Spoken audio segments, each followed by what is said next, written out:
Dans cette vidéo aujourd'hui, je vais vous montrer comment utiliser vos minéraux et la technique de la broderie de perles à l'aiguille pour réaliser un joli bracelet raffiné et élégant.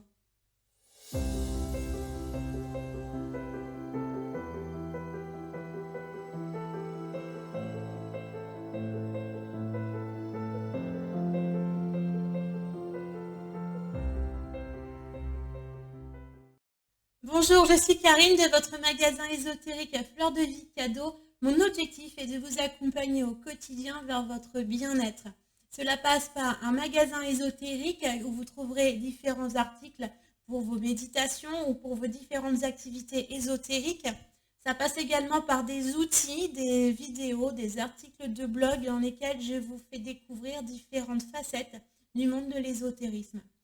Aujourd'hui, nous allons parler un petit peu lithothérapie d'une certaine manière. Je vais vous expliquer comment fabriquer un bijou en broderie de perles à l'aiguille, un simple petit bracelet monté sur une chaîne. L'idée, c'est de transformer vos minéraux, vos petites perles, vos petits cabochons en minéraux pour les porter sur vous d'une façon très élégante et raffinée qui change un petit peu du simple montage de perles sur bracelet élastique. Je vous retrouve tout de suite pour la liste du matériel dont vous aurez besoin et puis pour vous faire la démonstration du montage.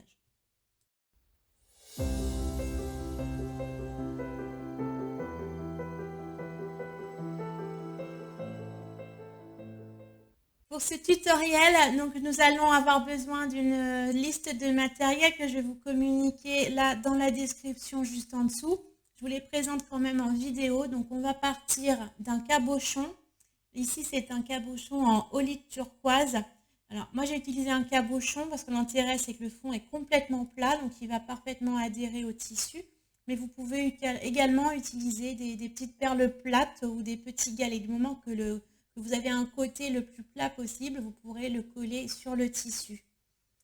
Au niveau des perles, en broderie de perles à l'aiguille, on peut utiliser vraiment une infinité de perles de différentes variétés en taille, en forme, en couleur. Comme ici, c'est un tutoriel pour débutants, c'est vraiment pour vous expliquer la base de la technique. Donc, j'ai vraiment simplifié le matériel au maximum. Donc, au niveau des perles, je n'ai pris que 2 couleurs de perles en taille 11,0. Ce sont des perles d'environ 2 mm. Donc, une couleur bronze, une couleur turquoise. Et puis, je vais avoir besoin pour ce modèle d'une taille un petit peu plus grande. C'est du 8,0 en bronze. Ça représente à peu près du 3 mm. L'intérêt, c'est que dans les perles en 8,0, on va pouvoir glisser un petit anneau de façon à faire le montage sur une chaîne. Ensuite, la base, sur la broderie de perles à l'aiguille, on travaille sur des tissus. Donc, on va utiliser une base de fondation, ce qu'on appelle le Lessive Stuff en américain. C'est une base de tissu non tissé qui va permettre de travailler facilement en broderie de perles. Et puis moi, j'ai l'habitude de travailler en complément avec un tissu en suédine, donc pareil, non tissé, qui ne s'effiloche pas surtout, et qui va permettre une meilleure finition. Déjà sur le dessus, ça va éviter qu'on voit la fondation par transparence. Et puis également pour la finition du dos du bijou, c'est beaucoup plus joli. Au niveau de l'outillage proprement dit, on va avoir besoin évidemment d'aiguilles. Ici, ce sont des aiguilles à perles de taille 12. Moi, je les achète chez Bohin. C'est la fabrication française, mais il existe différentes marques possibles. L'idéal, c'est des aiguilles longues avec le chat de la même taille que l'aiguille. Enfin, vous verrez de toute façon. C'est des aiguilles à perles, c'est fait exprès. Et puis, du fil, moi, alors, il existe aussi différents fils. Moi, j'utilise du fil Nimo, que je trouve vraiment économique et très facile. C'est décliné en énormément de couleurs différentes. Donc là, j'ai pris un turquoise pour s'assortir à mon cabochon. On va avoir besoin de colle pour coller le tissu et le cabochon. Moi, j'aime beaucoup la colle E6000. Vous pouvez trouver aussi de la colle azulite. Il en existe d'autres. L'avantage de celle-ci, c'est que si vous vous trompez, elle colle très bien, mais vous pouvez quand même, comme en séchant, elle devient élastique, vous pouvez très bien retirer le cabochon du tissu si vraiment il y a besoin. Donc vraiment, je l'aime beaucoup. On va avoir besoin de petits apprêts, donc une chaînette en métal doré Et puis là, bon, là c'est une boîte avec un assortiment de différentes tailles de petits anneaux. On va en utiliser que 2. L'importance, c'est que cet anneau puisse glisser dans le trou de la perle 8-0 et puis être assez solide quand même pour maintenir le bracelet. Et puis pour terminer, pour fixer les anneaux, on va utiliser 2 petites pinces plates et puis le ciseau pour couper le fil. Voilà, je pense que j'ai fait le tour. Je vous retrouve tout de suite sur mon plateau de perles pour vous montrer comment on va procéder. J'ai préparé une aiguillée de fil. On va commencer par faire un nœud au dos du cabochon. Donc on va simplement piquer dans la fondation et faire un double nœud tout simplement au dos pour fixer. Donc le dos va être recouvert à la fin d'une autre couche de tissu, donc on va cacher absolument tous les fils de couture.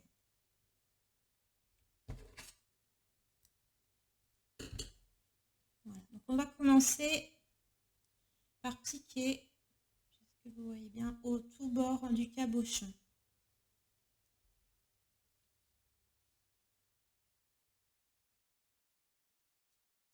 Et je vais travailler ici, je vais faire un tour de perles avec des rocailles bronze, donc 11,0 en 2 mm. On va commencer par en prendre 4. On va les ajouter 4 par 4, tout simplement. Donc j'en prends 4 et quand vous n'avez pas l'habitude, ce que vous pouvez faire, c'est poser les 4 perles à la base du fil où il sort pour vous rendre compte où il va falloir piquer. On va piquer juste de l'autre côté. Donc ici.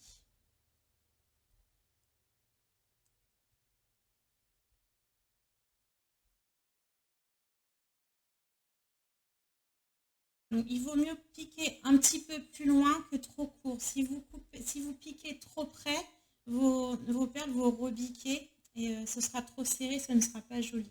Bon, les toutes premières ont toujours un petit peu plus de mal à se placer, mais après vous allez voir, elles vont bien s'aligner. Pour commencer, comme c'est la première séquence de 4 perles, on revient dans la première par le dessus, donc au même endroit en partant du début. Et on repasse à nouveau dans les 4 perles. Donc déjà là, elles vont s'aligner un petit peu mieux. Ensuite, on prend 4 nouvelles perles. Donc, comme j'ai dit, on va les ajouter 4 par 4. Et on pique là. Donc on laisse entre la dernière perle et là où on pique, on laisse l'espace de nos 4 perles. Donc là, cette fois, je vais revenir dans les 6 dernières perles. Ça va être ce qu'on appelle une technique du backstitch 6-4. C'est-à-dire que je reviens dans 6 et j'avance de 4. Donc là, je reviens dans les 6 dernières. Je me positionne entre la deuxième et la troisième. Et je reviens dans les 6 dernières perles.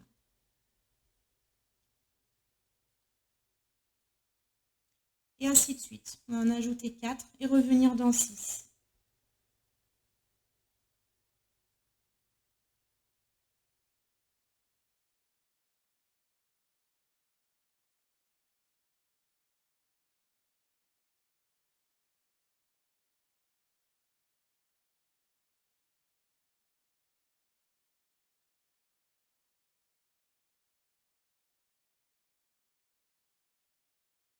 Voilà, donc on continue pour faire tout le tour du cabochon. Avec cette technique-là, on va aller jusqu'au bout et peu importe qu'on termine par un nombre pair ou un pair de perles, ce n'est pas important puisqu'on fait simplement un tour. Il y a certaines techniques qui demandent à ce qu'on impose un nombre pair pour pouvoir travailler ensuite à nouveau sur ces perles-là. Bon, là, ce n'est pas le cas. Donc, on va tout simplement entourer le cabochon jusqu'au bout. En ajoutant 4 et en revenant dans 6.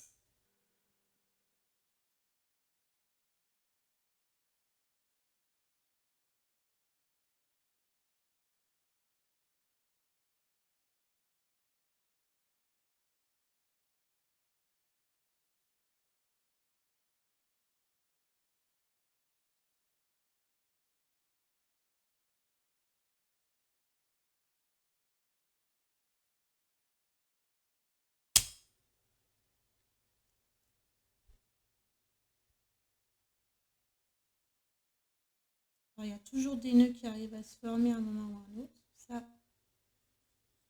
c'est courant.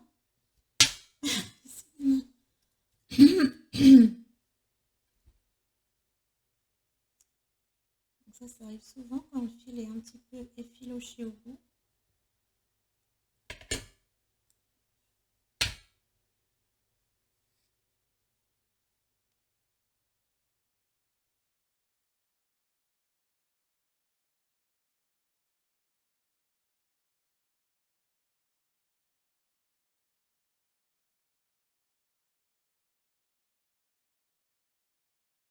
Donc quand on arrive à la fin, idéalement, c'est de refaire un tour complet dans toutes les perles afin de bien lisser le rang.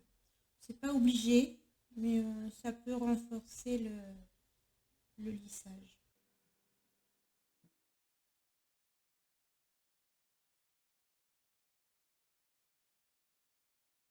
Voilà, donc une fois que le tour est bien terminé, on va repiquer vers le dos du travail, au ras du cabochon.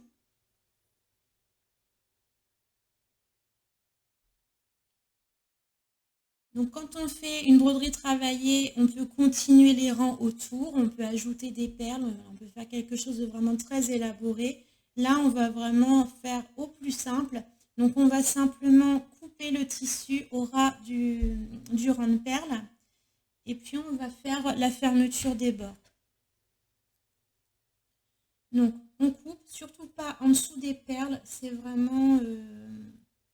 c'est au ras ou limite un tout petit peu plus loin, mais surtout pas plus court que le rang de perles. Sinon, vous allez avoir un trou dans votre bijou.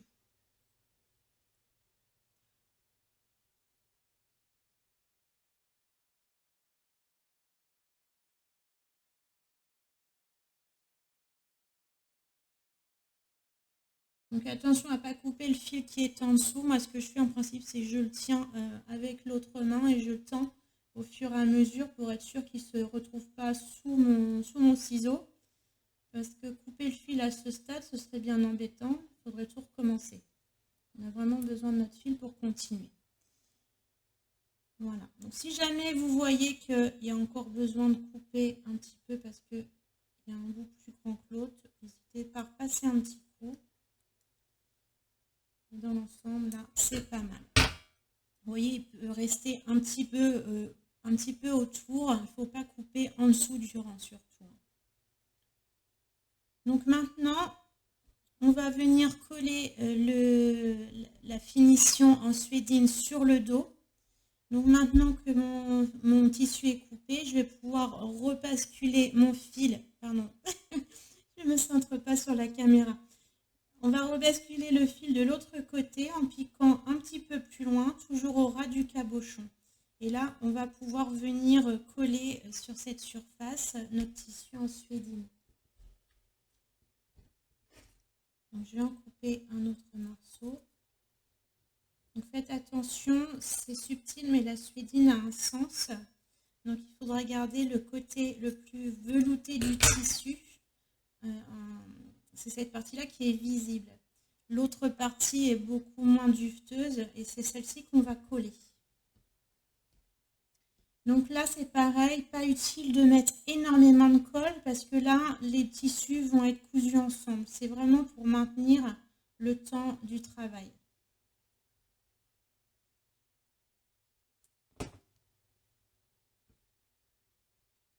On peut attendre quelques minutes, le temps que ça sèche, pour que ça ne bouge pas pendant le travail. Et puis ensuite, on va couper à nouveau à ras du tissu. Mais là, on va laisser un tout petit peu dépasser, à peine 1 mm plus loin. Donc c'est pareil comme tout à l'heure, surtout pas plus court, n'allez pas sous le travail, sinon vous allez avoir un trou dans votre bijou. Donc l'idée, vous voyez, j'ai pas attendu que ça sèche, je voulais aller trop vite. Bon, je vais laisser sécher un petit peu, je vous retrouve tout de suite pour la finition. Maintenant que la colle est sèche, on va pouvoir travailler la finition de la tranche. L'idée, ça va être de mettre un rang de perles le long de la tranche de tissu pour qu'on ne voit plus les épaisseurs de tissu. Donc maintenant, on va revenir à nouveau vers l'arrière du tissu, à nouveau en piquant le long du cabochon et en traversant les 3 épaisseurs. On va ressortir au tout bord du travail. Voilà. Donc on va partir comme ça. On va prendre les perles de couleur turquoise cette fois-ci. Donc toujours en 11,0, ce sont des perles environ 2 mm. Et on va commencer avec 2 perles. Et on va se mettre à une distance, moi j'ai l'habitude, alors je réfléchis pas trop, ça représente la distance des 2 perles en fait. Donc à distance de 2 perles environ, on va traverser tout droit l'épaisseur de tissu et on va ressortir devant le rang de perles bronze.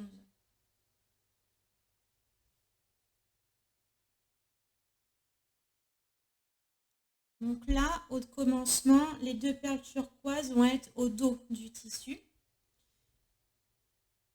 On commence avec 2 parce qu'en fait la première, ça va être la dernière, celle qui va se relier avec, on va faire tout le tour en partant par la droite dans le sens des aiguilles d'une montre et on va revenir par ici pour rejoindre cette première perle. Donc pour l'instant cette première perle on la laisse de côté. On va simplement là en sortant de par ici, de par le devant, on va repiquer dans la deuxième perle. Je ne sais pas comment vous expliquer, alors la vidéo est mieux, donc on la traverse dans ce sens-là. Là, elle est couchée contre le... C'est embêtant, ça ne fait pas la mise au point. Votre perle est couchée contre le tissu et on va piquer par en dessous. Et quand on va tirer, cette perle, elle va se redresser et se positionner sur la tranche du tissu comme ceci, avec le trou qui part vers l'extérieur. C'est le trou qui va être visible. Donc on va continuer ainsi. Moi ce que je fais c'est que je passe mon doigt juste en dessous pour les maintenir sur la tranche au début. Donc je vais prendre une nouvelle perle et là on va les ajouter une par une. Donc à chaque fois, une fois qu'on a enfilé notre perle, on passe l'aiguille à travers l'épaisseur des tissus sur la tranche. Et on revient par en dessous. Et ainsi de suite tout le long de tout le tour du bijou. Donc on va avoir un rang de perles avec le trou visible qui va venir couvrir l'épaisseur des tissus. Donc là on va avoir une finition parfaite.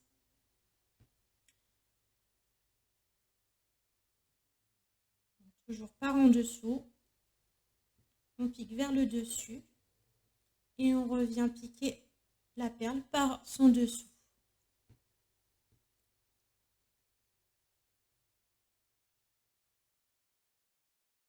Faites attention de ne pas attraper le fil du rang de perles en bronze parce que ça arrive souvent. Donc il faut bien piquer devant ce rang de perles.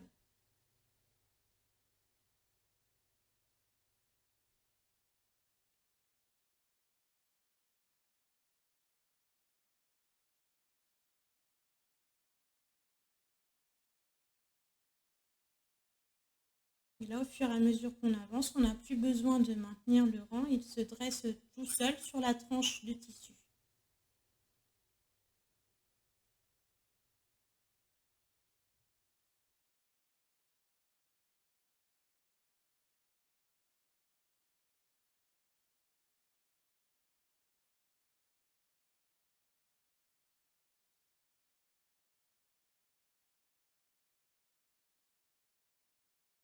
Ici, on arrive à la dernière perle et on va relier à la première. Donc, on sort du fil vers l'extérieur ici et on va repiquer la première perle. Elle va se resserrer et là, on va piquer à travers le tissu. On revient dans cette première perle et là, le rang est terminé. Vous voyez, on ne voit plus du tout la tranche du tissu. La finition est terminée. On va maintenant ajouter quelques décorations autour et fixer les perles 8-0 aux extrémités de façon à venir fixer la petite chaînette.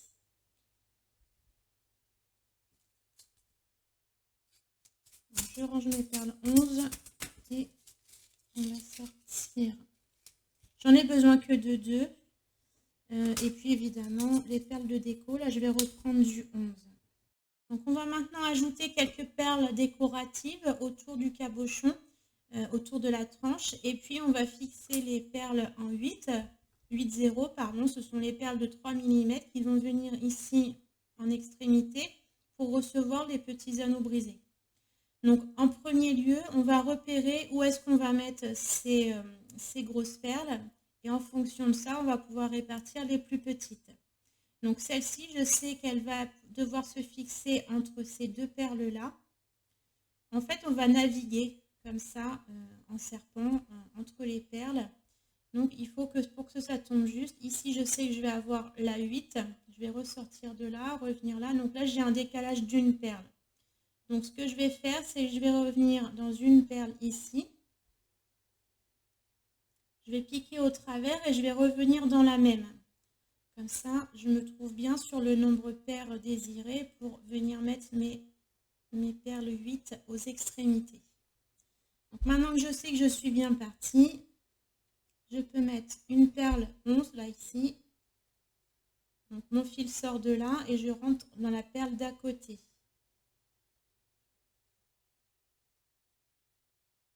J'ai ma petite perle qui est fixée en haut. Je retourne dans celle qui suit, mais cette fois dans l'autre sens. Et on va faire des zigzags comme ça sur les perles de la tranche. Donc ici, c'est l'emplacement de la perle 8. Donc je pense bien à mettre la plus grosse parce que dans les toutes petites, l'anneau ne passera jamais. Donc c'est pour ça qu'on met une plus grosse. Et je reviens dans la perle d'à côté. Et ainsi de suite. Je fais tout le tour comme ça pour ajouter mes petites décos. Et puis à l'extrémité opposée, je vais faire pareil, je vais ajouter ma perle en 8-0.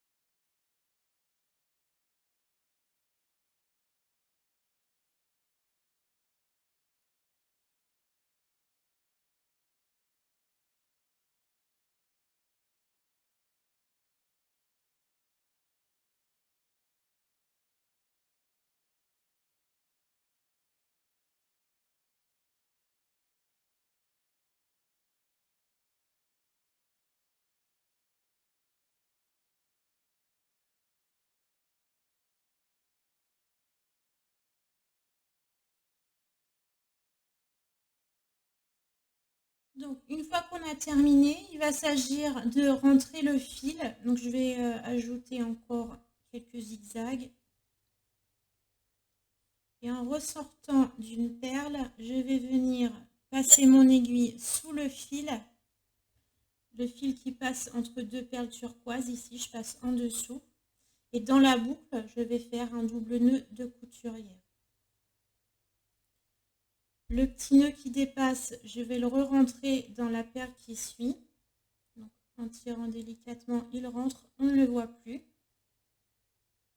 Puis, je vais continuer quelques zigzags et couper le fil un petit peu plus loin. Là, le fil ne bougera plus. On va pouvoir ensuite passer au montage avec les anneaux et la chaînette.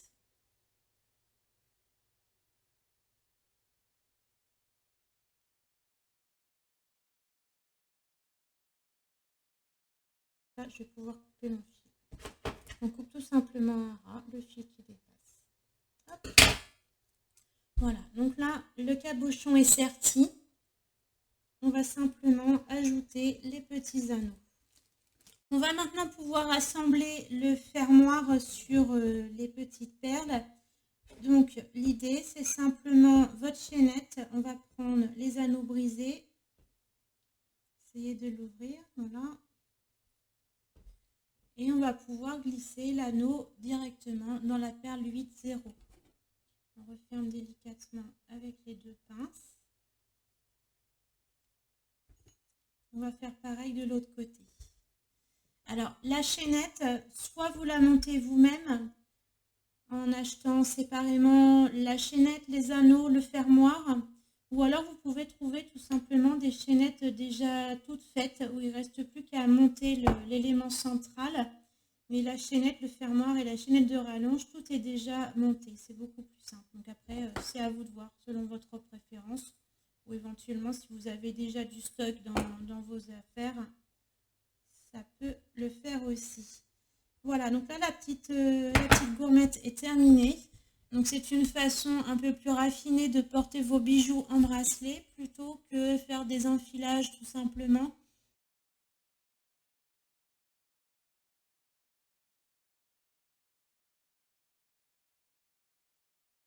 J'espère que ce tutoriel vous aura plu et que vous aurez envie de vous lancer dans la broderie à l'aiguille.